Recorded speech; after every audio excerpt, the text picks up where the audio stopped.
ஆண்டவராகிய இயேசு கிறிஸ்துவின் நாமத்தில் உங்கள் யாவருக்கும் என் அன்பின் நல்வாழ்த்துக்கள். மீண்டுமாக ஒரு தீர்க்க தரிசன உலகம் நிகழ்ச்சியிலே உங்கள் யாவரையும் சந்திப்பதில் கர்த்தருக்குள் நான் பெரும் மகிழ்ச்சி அடைகிறேன். நம்முடைய நிகழ்ச்சி ஒவ்வொரு வாரமும் வெள்ளிக்கிழமைகள் தோறும் வெளிவருகிறது. உலகத்தினுடைய பல பகுதிகளில் இருந்தும் கர்த்தருடைய ஜனங்கள் இந்த நிகழ்ச்சியை ரொம்ப ஆவலாக கவனித்து கேட்கிறார்கள். கர்த்தருடைய வார்த்தைகளை இன்னும் அதிகமாக அறிந்து கொள்ளணும், வேதாகமத்தினுடைய இரகசியங்களை தெரிந்து கொள்ளணும் என்பதில் ஆர்வமுள்ள தேவனுடைய பிள்ளைகள் ரொம்ப நுணுக்கமாக கவனிக்கிறதையும், ஒவ்வொரு நிகழ்ச்சிகளை குறித்தும் பல குறிப்புகளை அவர்கள் எடுத்து எழுதி கொண்டு தொடர்ந்து அந்த வார்த்தைகளை தியானம் பண்ணுவதையும் நான் அறிந்திருக்கிறேன். காரணம் என்னன்னா, இந்த நிகழ்ச்சியை பார்த்த பிறகு நீங்கள் அனுப்புகிற அநேக விதமான ஃபீட்பேக் கடிதங்கள், அதன் மூலம் நிறைய நீங்கள் தியானித்ததை கூட நீங்கள் எழுதி அனுப்புகிறீர்கள். அது ரொம்ப சந்தோஷத்தை தருகிறது.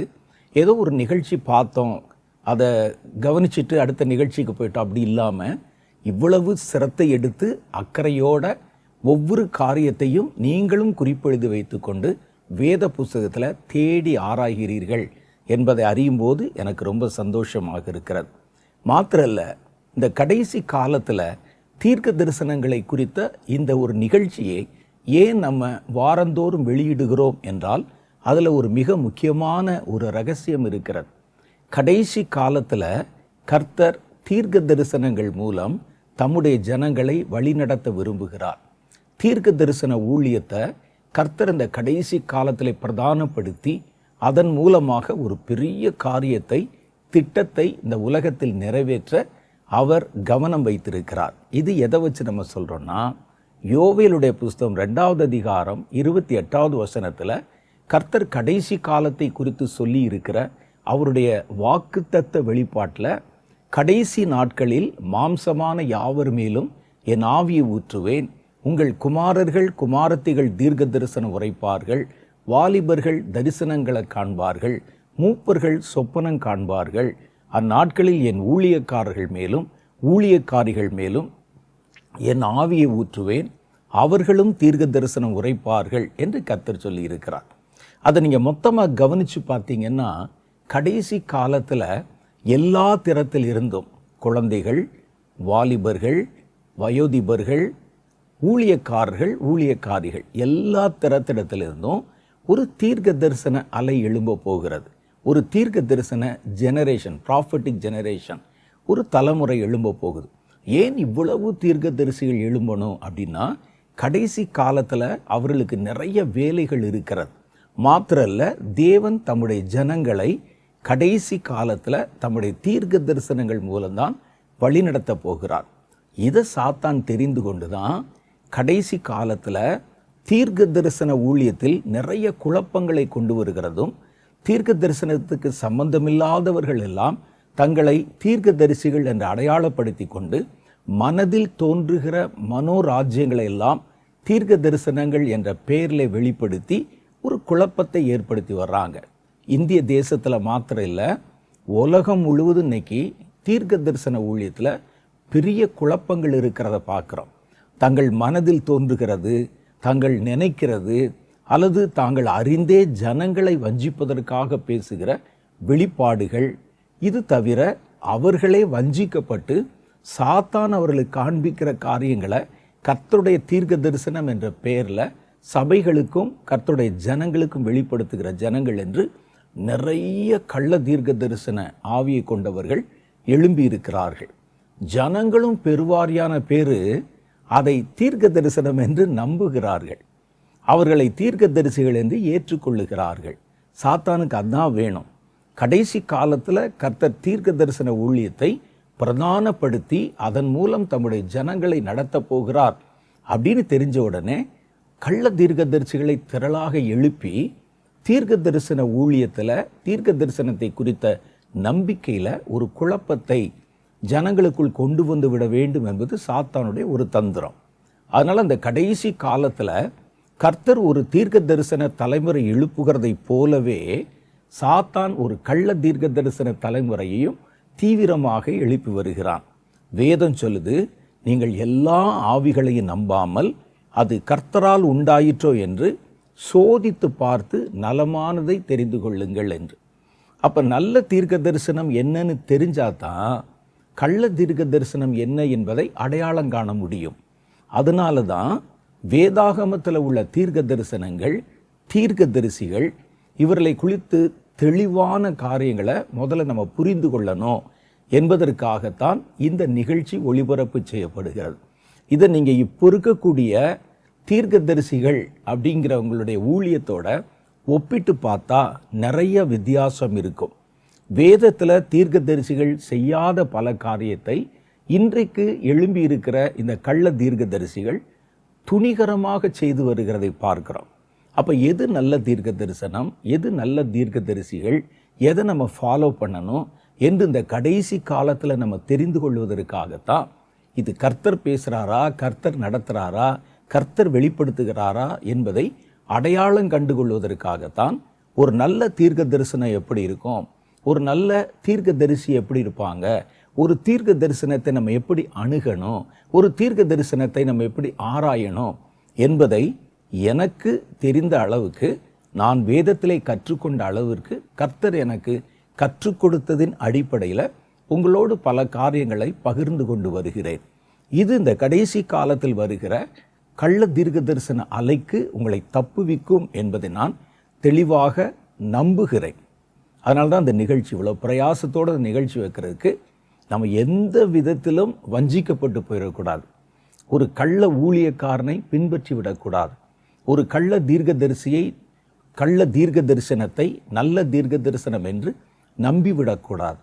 அதனால தான் ஒரு நல்ல தீர்க்க தரிசனம் எப்படி இருக்கும், ஒரு நல்ல தீர்க்க தரிசி எப்படி இருப்பாங்க, ஒரு தீர்க்க தரிசனத்தில் என்னெல்லாம் இருக்கிறது, ஒரு தீர்க்க தரிசனத்தில் நாம் கவனிக்கத்தக்கதாக என்னென்ன அம்சங்கள் இருக்க வேண்டும். பழைய ஏற்பாட்டு தீர்க்க தரிசனங்கள், புதிய ஏற்பாட்டு தீர்க்க தரிசனங்கள், பழைய ஏற்பாட்டு கால தீர்க்க தரிசிகள், புதிய ஏற்பாட்டு கால தீர்க்க தரிசிகள், இதெல்லாம் நம்ம தெளிவாக தெரிந்து கொண்டா அதற்கு ஒப்பாக இப்போ வரக்கூடிய தீர்க்க தரிசிகள் இருக்காங்களா, தீர்க்க தரிசனங்கள் இருக்கிறதா என்பதை தெளிவுபடுத்தி பிரித்து நம்ம புரிந்து கொள்ள முடியும். இதற்காகத்தான் இந்த நிகழ்ச்சி. இந்த நிகழ்ச்சியில் 90 விழுக்காடு வேதத்தில் சொல்லப்பட்ட தீர்க்கதரிசிகள், தீர்க்க தரிசனங்கள், இதனுடைய அடிப்படையில் தான் ஒரு நல்ல ஆரோக்கியமான தீர்க்க தரிசனங்களை அடையாளம் காட்ட முற்பட்டிருக்கிறேன். இதை நீங்கள் கவனித்து கேட்குறதும், இந்த நிகழ்ச்சியில் உங்களை ஈடுபடுத்தி கொண்டு நீங்களும் கருத்தாக வேதத்திலே தீர்க்க தரிசனங்களை தேடி வாசிக்கிறதும் கடைசி காலத்தில் நீங்கள் வஞ்சிக்கப்படாதபடி உங்களை பாதுகாத்து கொள்ளும் என்பது மாத்திர நிச்சயம்.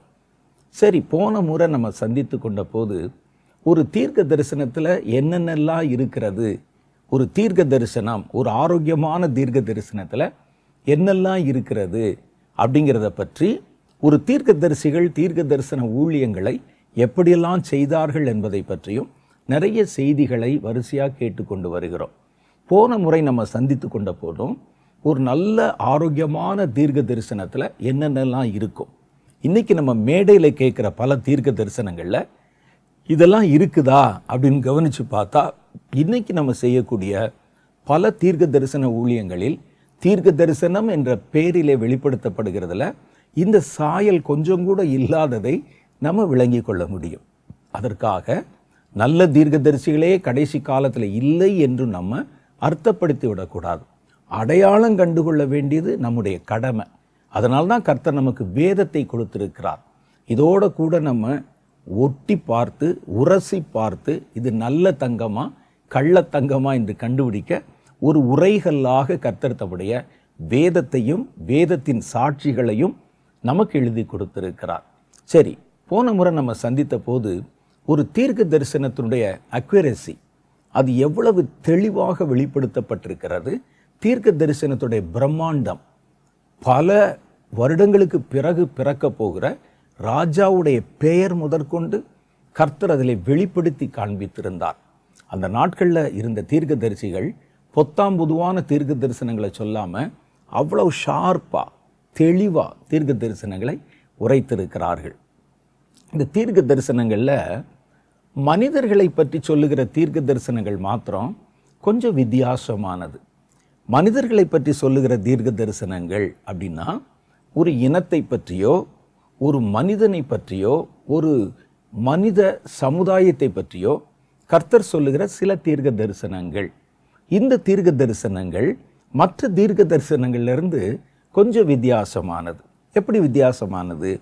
ஒரு மனிதனை பற்றி ஒரு தீர்க்க தரிசனம் சொல்லியிருந்தால் அது நடக்கவும் செய்யலாம், நடக்காமலும் போயிடலாம்.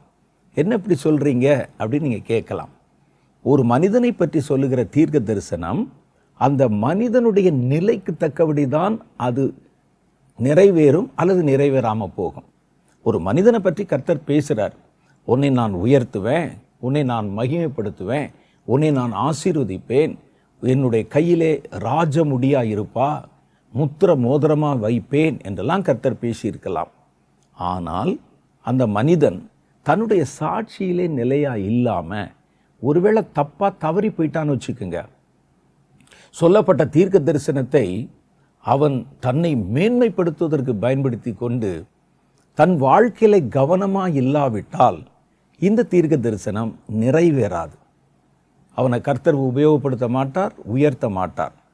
அந்த தீர்க்க தரிசனம் சொல்லப்பட்ட காரியத்துக்கு தகுதி உள்ளவனாக இருந்தால்தான் நடக்கும். நினிவே பட்டணத்தை பற்றி பாருங்க. நினிவேயை குறித்து கர்த்தர் பேசினார். அந்த பட்டணத்தை நான் அழிக்கப் போகிறேன். அவருடைய பாவம் பரலோகம் வரைக்கும் வந்து எட்டியது. நினிவேயில் இருக்கிற ஜனங்கள் பொல்லாதவர்கள். அந்த பட்டணத்தை கவிழ்த்து போடுவேன் என்று கர்த்தர் சொன்னார்.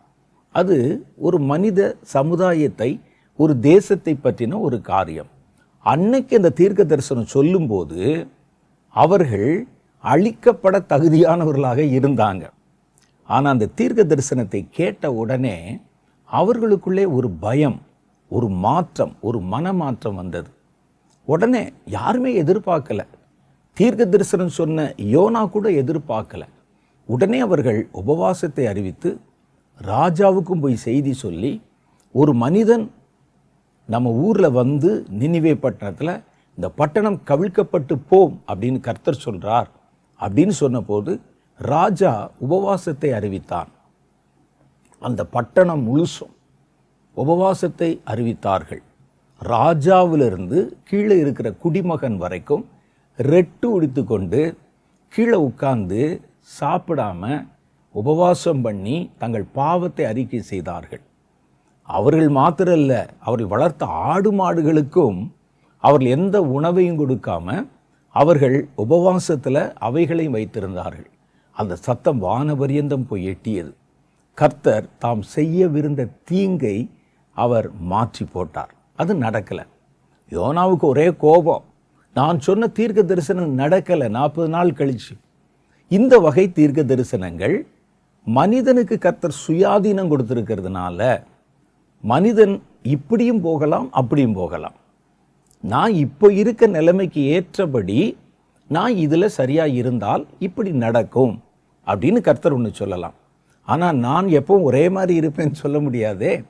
மனிதர்கள் திடீர் என்று மாறி விடுவார்கள். நல்லவனாக இருக்கவும் கெட்டவனாயிருவான், கெட்டவனாக இருக்கவும் நல்லவனாயிருவான். மனிதனுக்கு ஒரு சுயாதீனம் என்று ஒன்று இருக்கிறது. அந்த சுயாதீனம் கொடுக்கப்பட்டதால் அவன் ஒரு நல்ல காரியத்தை செய்தால் நல்லதாக வந்து மாறும். தீய காரியத்தை செய்தால் அது எதிர்மறையாய் போய்விடும்.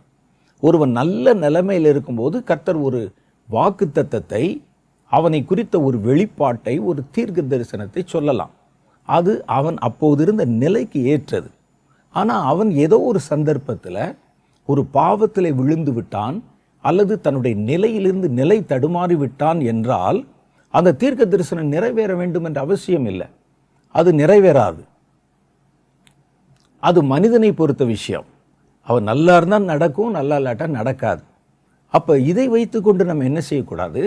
நான் எப்படி இருந்தாலும் அது நடக்கும், ஏன்னா கர்த்தர் சொல்லிட்டாரே, அது மாற்ற முடியாது அப்படின்னு நம்ம நினைச்சிடக்கூடாது. தீர்க்க தரிசனங்களில் மாறாத தீர்க்க தரிசனங்கள் என்று ஒன்று இருக்கிறது, மாற்றக்கூடிய தீர்க்க தரிசனங்கள் இருக்கிறது.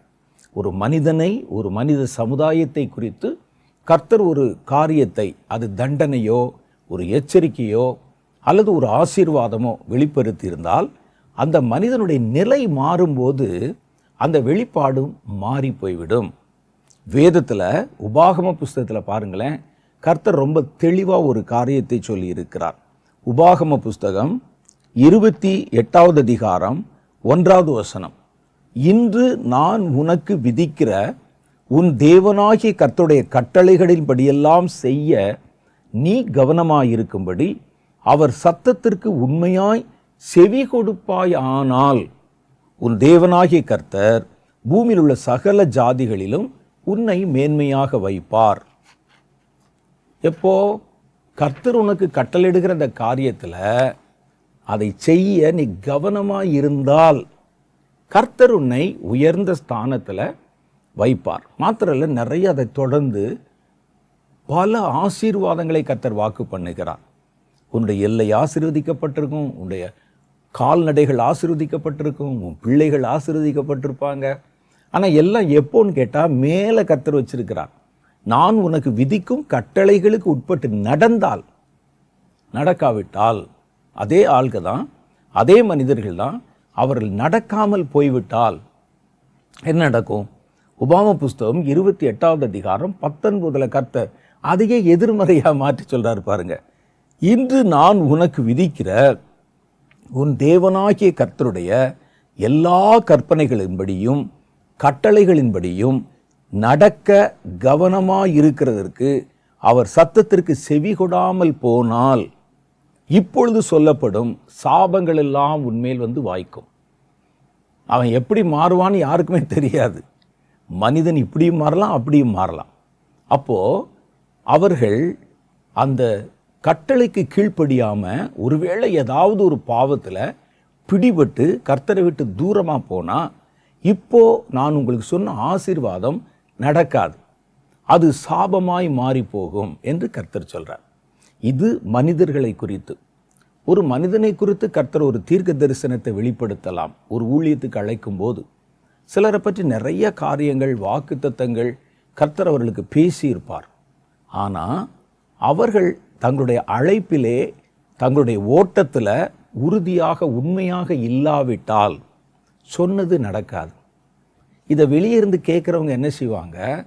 அன்னைக்கு பிரதர் நீங்கள் அவருக்கு ஒரு தீர்க்க தரிசனம் சொன்னீங்களே, அவர் ஒரு பெரிய ஊழியக்காரனாக வைப்பேன், பல ஜாதிகளுக்கு ஆசீர்வாதமாக வைப்பேன், பரலோகத்திலே உன்னுடைய பெயரை நான் பிரஸ்தாபம் பண்ணுவேன், அப்படிலாம் கர்த்தர் சொன்னாருன்னு சொன்னீங்களே, ஏன் அது நடக்கலை அப்படின்னு கேட்கக்கூடாது. இப்படிப்பட்ட தீர்க்க தரிசனங்கள் அந்த மனிதனை பொறுத்து நடக்கும், நடக்காமல் போகும். நன்மையாக நடக்கும் அல்லது எதிர்மறையாக நடக்கும். சில ஆளுக்கு என்ன செய்வாங்க? கர்த்தர் ஒரு தீர்க்க தரிசனத்தை அவர்களை பற்றி பேசியிருப்பார், ஒரு தனி மனிதனை பற்றி பேசியிருப்பார். ஆனால் கொஞ்ச நாள் அவர்கள் அவர்களுடைய ஸ்தானத்திலிருந்து விழுந்து போனால் ஜனங்களுக்கு அதை காட்டாமல் முதல்ல கர்த்தர் பேசின வாக்குத்தத்தத்தை மாத்திரம் காண்பித்து, கர்த்தர் என்னை பற்றி என்னெல்லாம் சொல்லியிருக்கார் தெரியுமா, அது நான் தான் என்று சொல்லி அவர்கள் சரியாக இருக்கிற மாதிரியும் கர்த்தர் அவர்களை ஆசீர்வதித்து கொண்டிருக்கிற மாதிரியும் அவர்கள் நடிக்க ஆரம்பிச்சிருவாங்க. இதுதான் நிறைய இடத்துல நடக்குது. கர்த்தர் முதல்ல சொன்னது உண்மைதான். கர்த்தர் அவர்களை அழைத்த போது அவன் காண்பித்த பக்தி வினயத்தை பார்த்து கர்த்தர் அவனுக்கு பல வாக்குத்தத்தங்களையும் எதிர்காலத்திலே உன்னை எப்படி பயன்படுத்துவேன் என்றும் கர்த்தர் பேசினது உண்மைதான். ஆனால் அவன் அந்த வாக்குத்தத்தத்தை வாங்கும்போது எப்படி இருந்தானோ அதே மாதிரி அந்த நிலையில் உறுதியாக நிற்கணுமே. இவன் இதை கேட்ட உடனே கொஞ்ச நாள் சரியாக இருப்பான், அப்புறம் அதை பற்றி நினச்சி சவுல் எப்படி, சவுலும் தீர்க்கதரிசிகளில் ஒருவனோ என்று ஜனங்கள் சொன்ன வார்த்தையை திரும்ப திரும்ப கேட்டு தன்னை ஒரு தீர்க்கதரிசியாக மனதிலே வடிவமைத்து கொண்டானோ. அவன் தீர்க்கதரிசி இல்லை, ஆனால் ஜனங்கள் சொல்கிறதை கேட்டு கேட்டு அவன் தன்னை அப்படி ஒரு தீர்க்கதரிசியாக வரித்து கொண்டான் தன் மனதில். அதனால்தான் தீர்க்கதரிசிகள் செய்ய வேண்டிய சர்வாங்க தகன பலியை சாமுவேல் வருவதற்கு தாமதமான போது தானே செய்து விட்டார். அவர் நினைத்து கொண்டிருந்தார், நான் எப்படி இருந்தாலும் என்னை பற்றி சொன்ன வார்த்தைகள் நிறைவேறும், நான் தான் கடைசி வரைக்கும் ராஜா என்று.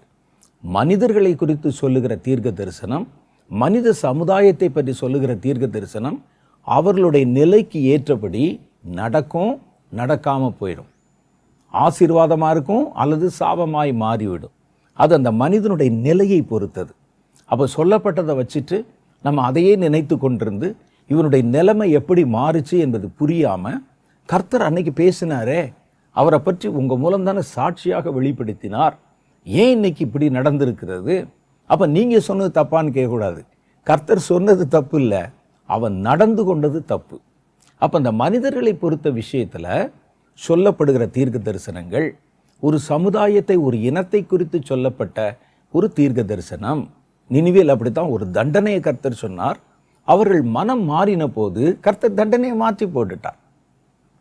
அது மாதிரி மாறக்கூடிய தன்மை உள்ளவைகள். சில காரியங்கள் மாறவே மாறாது. குறிப்பாக பாருங்க, அந்தி கிறிஸ்துனுடைய வருகை மாறாது.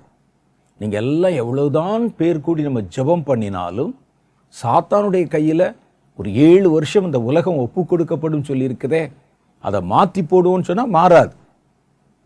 அதெல்லாம் முன்குறிக்கப்பட்டது, கான்ஸ்டன்ட்.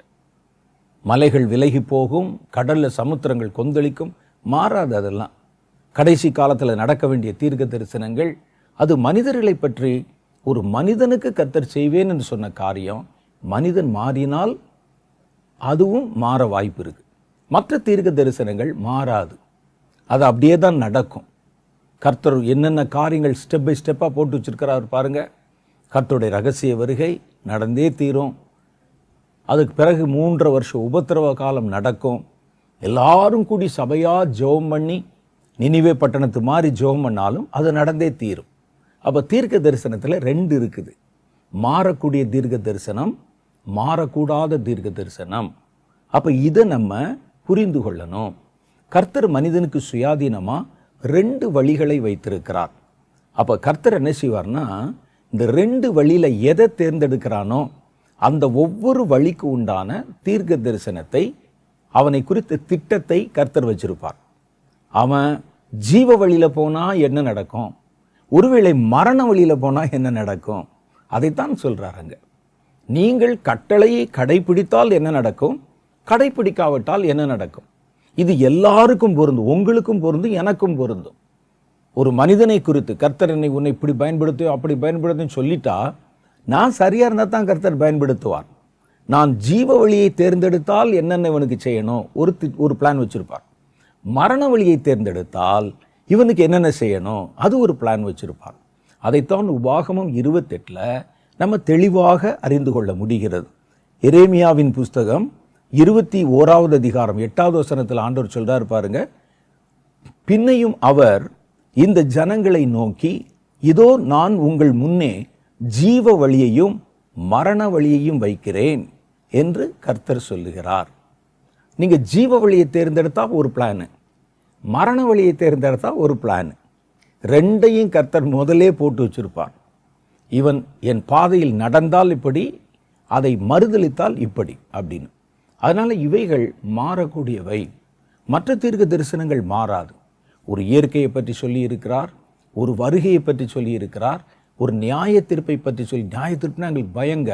நியாய தீர்ப்பே வராதபடிக்கு நம்ம எல்லாம் சேர்ந்து ஜெபம் பண்ணணும்னு சொன்னால் அது நடந்தே தீரும். அதை நம்ம புரிந்து கொள்ளணும். அடுத்து பாருங்க, கர்த்தருடைய தீர்க்க தரிசனங்களில் இனிமேல் வரப்போகிற காரியங்களை குறித்த விவரங்கள் இருக்கும். எல்லா தீர்க்க தரிசனத்தில் இனி வரக்கூடிய காரியங்களை குறித்த விவரங்கள் இருக்கும். ஒன்று நன்மையான காரியங்களை குறித்த விவரம் இருக்கும், அல்லது தீமையான காரியங்களை குறித்த விவரங்கள் இருக்கும். நீங்கள் நல்லா வேதாகம தீர்க்க தரிசனங்களை படித்து பார்த்தா இனி வரக்கூடிய காரியங்களில் என்னென்ன நல்லது நடக்குமோ அதை பற்றியும் கர்த்தர் சொல்லியிருப்பார். எந்தெந்த காரியத்தில் எல்லாம் தீமை வரும் என்பதை கர்த்தர் அதையும் நமக்கு சொல்லியிருப்பார். அப்போ தீர்க்க தரிசனத்தை பார்த்த உடனே இது நன்மையை குறித்து சொல்லியிருக்கிற தீர்க்க தரிசனமா, தீமையை குறித்து சொல்லியிருக்கிற தீர்க்க தரிசனமா, அல்லது நன்மையையும் தீமையும் சேர்த்து சொல்லியிருக்கிற தீர்க்க தரிசனமா என்பதை நீங்கள் வகைப்படுத்தி அறிந்து கொள்ள வேண்டும். நன்மையை வெளிப்படுத்தும் சில தீர்க்க தரிசனங்களுக்கு சில உதாரணம் சொல்கிறேன் பாருங்க. இனி என்ன நடக்கும் அப்படின்னு ஒரு தீர்க்க தரிசனத்தில் அது இருக்கும். அது இருந்தால் அந்த தீர்க்க தரிசனத்தில், ஒரு ஆரோக்கியமான தீர்க்க தரிசனத்தில் இந்த அம்சமெல்லாம் இருக்கும். ஒரு மனுஷன் சொன்னால் 2 கண்ணு, 2 காது, ஒரு மூக்கு, ஒரு வாயி, அதில் 32 பல்லு, ஒரு பெர்ஃபெக்டான ஆளுக்கு 2 கை 2 கால் இருக்கணும்னு சொல்கிறோம் பாருங்க. ஒரு தீர்க்க தரிசனம் என்றால் அதில் இதெல்லாம் இருக்கும். ஒரு ஆசீர்வாதம் ஒரு நன்மையை குறித்து கர்த்தர் ஒரு தீர்க்க தரிசனம் சொன்னால் அந்த நன்மையை நீங்கள் அடைந்து கொள்வதற்கு என்ன வழி என்ற ஒரு ஆலோசனையும் அதில் இருக்கும். ஒரு தீர்க்க தரிசனத்தில் பாருங்க, ஏசாயா தீர்க்க தரிசியின் புஸ்தகம் 62வது அதிகாரம் 11 12 வரைக்கும் உண்டான வசனம், 2 வசனம். அதில் கர்த்தர் என்ன சொல்லியிருக்கிறார் என்பதை கொஞ்சம் கவனித்து பாருங்க. நீங்கள் சீயோன் குமாரத்தியை நோக்கி, இதோ உன் ரட்சிப்பு வருகிறது, இதோ அவர் அருளும் பலன் அவரோடும் அவர் செய்யும் பிரதிபலன் அவர் முன்பாகவும் வருகிறது என்று அவளுக்கு சொல்லுங்கள் என்று கர்த்தர் பூமியின் கடையாந்திரங்கள் வரைக்கும் கூறுகிறார். கர்த்தர் என்ன சொல்றாரு? சீயோனை பார்த்து, சீயோன் குமாரத்தியை பார்த்து, அப்படின்னா கர்த்தர் தம்மை விசுவாசிக்கிற தன் ஜனங்களை பார்த்து என்ன சொல்றாராம்? உன் ரட்சிப்பு வருகிறது, உங்களுக்கு ரட்சிப்பு வருகிறது, அந்த ரட்சிப்பினால் நான் அருளும் பலன்கள் என்னோடும் பிரதிபலன்கள் எனக்கு முன்பாக வருகிறது என்று அவளுக்கு சொல்லுங்கள். கர்த்தர் பூமியின் கடையாந்திரங்கள் வரைக்கும் இதை சொல்றார் எல்லாத்துக்கும். அடுத்து அவர்களை பரிசுத்த ஜனம் என்றும், யார? என் ஜனங்களை பரிசுத்த ஜனம் என்றும் கர்த்தரால் மீட்கப்பட்டவர்கள் என்றும் சொல்லுவார்கள். என் ஜனங்களை பார்க்குற புறஜாதி ஜனங்கள், உலகத்து ஜனங்கள் பரிசுத்த ஜனங்களை பாவுங்களா, கடவுளுடைய பிள்ளைகள், கர்த்தரால் மீட்கப்பட்டவர்கள் என்று சொல்லுவார்கள். நீ தேடிக்கொள்ளப்பட்டதென்றும் கைவிடப்படாத நகரம் என்றும் பெயர் பெறுவாய். அப்போ கர்த்தர் தம்முடைய ஜனத்திற்கும் சீயோன் குமாரத்தி என்று சொல்லுகிற பிரத்யேகப்படுத்தப்பட்ட தன் மணவாட்டிக்கும் சொல்லுகிற வாக்கு தத்தம் இது. அப்போ கர்த்தர் பாருங்க, ஒரு நல்ல காரியம் நடக்க போகிறத முன்பாகவே தீர்க்க தரிசனமாய் வெளிப்படுத்தி சொல்லுகிறார். சொல்லிட்டாரா? அடுத்து அந்த தீர்க்க தரிசனத்தை சுதந்திரித்து கொள்ள அவங்க என்ன செய்யணும்னு ஒரு ஆலோசனை இருக்கணும். அதில் என்ன போட்டிருக்காரு பாருங்க. அதை சுதந்திரிப்பதற்கு ஆலோசனைகள் அதே ஏசாயாவின் புஸ்தகத்தில் 62வது அதிகாரத்தில் 10வது வசனத்தில் இருக்குது. என்ன செய்யணுமா? வாசல் வழியாக பிரவேசியுங்கள். அப்படின்னா உன் வாழ்க்கையில் குறுக்கு வழியை தேடாத. ஒரு லஞ்சம் கொடுப்பது, லஞ்சம் வாங்குவது, வாசல் வழியா உள்ளே வா, பக்க வழியா பிரவேசிக்காத. பக்க வழியாய் பிரவேசிப்பவன் திருடனும் கொள்ளைக்காரனுமாக இருக்கிறான். வாசல் வழியாய் பிரவேசியுங்கள், ஜனங்களுக்கு வழிகளை செவ்வைப்படுத்துங்கள். ரட்சிக்கப்பட வேண்டிய ஜனங்களுக்கு எடர்லா இல்லாம பாதைகளை நீங்கள் செவ்வை பண்ணுங்கள், பாதைகளை உயர்த்துங்கள். அது பள்ளமா தாழ்த்தப்பட்டு முள்ளும் குறுக்கும் விளைகிறதாக இருக்கிறது. அதெல்லாம் சமன்படுத்தி பாதையை ஜனங்களுக்கு உயர்த்தி அதை ஆயத்தப்படுத்துங்கள். அதிலுள்ள கற்களை பொறுக்கி போடுங்கள். ஜனங்களுக்காக ஒரு கொடியை ஏற்படுத்துங்கள். எதுக்கு கொடி? அந்த கொடி ஏற்படுத்திட்டா அந்த கொடியை நோக்கி ஜனங்கள் தீவிரமாக வருவாங்க. அந்த ஒரு கொடி தெரியுது பாரு, கப்பல் கடலில் போகும்போது ஒரு கலங்கரை விளக்கத்தை பார்த்து ஒரு லைட் ஹவுஸ் எப்படி பார்க்குறாங்களோ அது மாதிரி கிரவுண்டில் பிளைன்ஸில் நடந்து வருகிறவர்கள் அந்த காலத்தில் உயர்த்தி ஏற்றப்பட்டிருக்கிற ஒரு கொடியை பார்த்து அந்த இடத்துல வருவாங்க. அப்போ இது நம்முடைய சாட்சியை சொல்லுகிறது. உங்கள் சாட்சி குன்றின் மேல் இட்ட விளக்கை போல புறஜாதிகளுக்கு முன்னால் பிரகாசிக்க கடவுது. நீங்கள் இதெல்லாம் செய்யுங்க. முதல்ல உங்களிடத்தில் இருக்கிற கோணலான காரியங்கள், கள்ளத்தனமான காரியங்களை ஒழித்து விடுங்கள். ஜனங்களுக்கு வழியை செவ்வை பண்ணுங்கள், பாதைகளை உயர்த்துங்கள், அதில் உள்ள கற்களை பொறுக்கி போடுங்கள். ஜனங்கள் உங்களிடத்தில் வருவதற்கு பாதையை ஏற்படுத்துங்கள். அப்போ நான் என்ன செய்வேன்? இவர்களுக்கு 11வது வசனம் சொல்லுது, அப்போது என் சீயோன் குமாரத்திகளுக்கு நான் ரட்சிப்பை கட்டளையிடுவேன், அவர்களை உயர்த்துவேன், அவர்களை ஆசீர்வதிப்பேன் அப்படின்னு. இப்போ இன்னைக்கு இருக்கிற தீர்க்க தரிசனங்களை பாருங்க. நீங்கள் என்ன செய்ய வேண்டும், நீங்கள் எப்படி உங்களை ஆயத்தப்படுத்திக் கொள்ள எதுவுமே இருக்காது. காலையில் ஒருத்தர் வருவார், வந்து டிவியில் பேசுவார், அல்லது மாலையில் ஒருத்தர் தூங்க போகிறதுக்கு முன்னால் பேசுவார், சபையில் மாதத்தில் ஒரு நாள் ஒருத்தர் பேசுவார். அவர் என்ன சொல்லுவார்னா, வெறும் வாக்குத்தத்தத்தை சொல்வார். இந்த வாரத்திலே கர்த்தர் உங்களை உயர்த்த போகிறார், இந்த வாரத்திலே கர்த்தர் உங்களை மகிமைப்படுத்த போகிறாரு, இந்த வாரத்தில் உங்கள் கடனெல்லாம் அடைபட்டு போயிடும், நீங்கள் உயர்த்தப்படுவீர்கள், நீங்கள் ஆசீர்வாதமாக இருப்பீர்கள், அல்லேலூயா அப்படின்னு சொல்லி உங்களை உற்சாகப்படுத்தி அனுப்பிடுவார். இந்த தீர்க்க தரிசனத்தில் 2 பகுதி இருக்குது.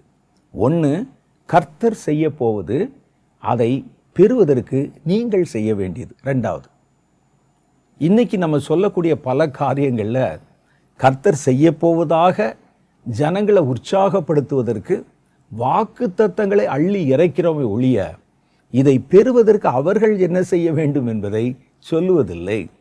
அப்படியானா இது முழு தீர்க்க தரிசனம் அல்ல. ஜனங்களை மோட்டிவேட் பண்ணுறதுக்காக அல்லது அவர்களை ஒரு உற்சாகப்படுத்துவதற்காக அவர்களுக்கு பொய்யா அவங்களா சொல்கிறது. சிலர் சொல்லுவாங்க, நேற்று ராத்திரி நான் இந்த மாதத்துக்கு என்ன வாக்குத்தத்தம் என்று ஜெபம் பண்ண போது கர்த்தர் இதை சொல்லு அப்படின்னு சொன்னார். நானே கேட்டிருக்கிறேன். சொல்லுவாங்க.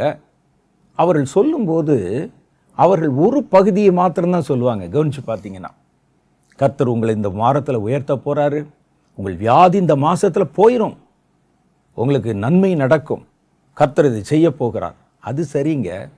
அதை இன்னொரு பாட்டு இருக்கே, அது எங்க? அதை பெறும்படிக்கு நீங்கள் என்ன செய்ய வேண்டும் என்று கர்த்தர் சொன்னார். நான் உனக்கு இதெல்லாம் கொடுக்கறதுக்கு ஆயத்தமாக இருக்கிறேன்ப்பா, ஆனால் நீ என்ன செய்யணும்? இதெல்லாம் செய்யணும். வெளிப்படுத்தின விசேஷத்தில் பாருங்க, தீர்க்க தரிசனமாக ஆண்டவர் சொல்லும்போது, நான் உனக்கு ஜீவ விருட்சத்தின் கனியை புசி கொடுப்பேன். இவ்வளோதான் இன்னைக்கு நாங்கள் சொல்லுவோம்.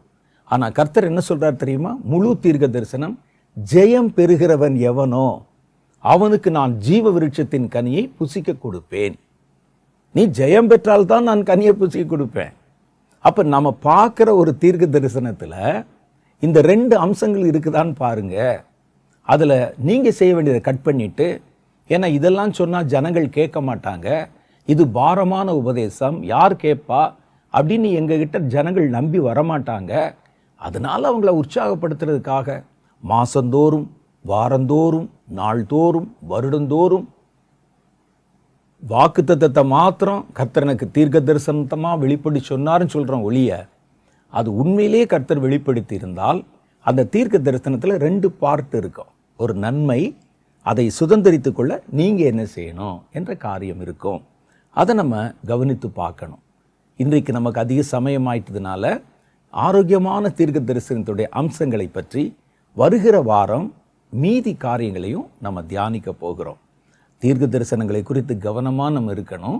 ஒரு தீர்க்க தரிசனம் சொல்லப்படுகிறது, ஒரு தீர்க்க தரிசனம் கொடுக்கப்படுதுன்னா தீர்க்க தரிசனங்களுக்கு உரிய அம்சங்கள் எல்லாம் அதில் இருக்குதா சோதித்து பார்த்து நலமானதை பிடிச்சு கொள்ளணும். யாராவது பயமுறுத்துறாங்கிறதுக்காக பயந்துடக்கூடாது, யாராவது நமக்கு ஆசை வார்த்தை காட்டுறாங்கிறதுக்காக நம்பிடக்கூடாது. அது உண்மையிலேயே கர்த்தரிடத்திலிருந்து வந்ததா என்று அறிந்து கொள்ள நிறைய விஷயங்கள் இருக்கிறது. அதைத்தான் இந்த நிகழ்ச்சியில் ஒன்றொன்றா நம்ம அடுத்தடுத்து கவனித்து பார்க்க போகிறோம். அடுத்த வாரம் நான் உங்களை புதிய செய்தியோடு சந்திக்கிறேன். அதுவரை கர்த்தர் உங்களை ஆசீர்வதிப்பாராக. ஆமென்.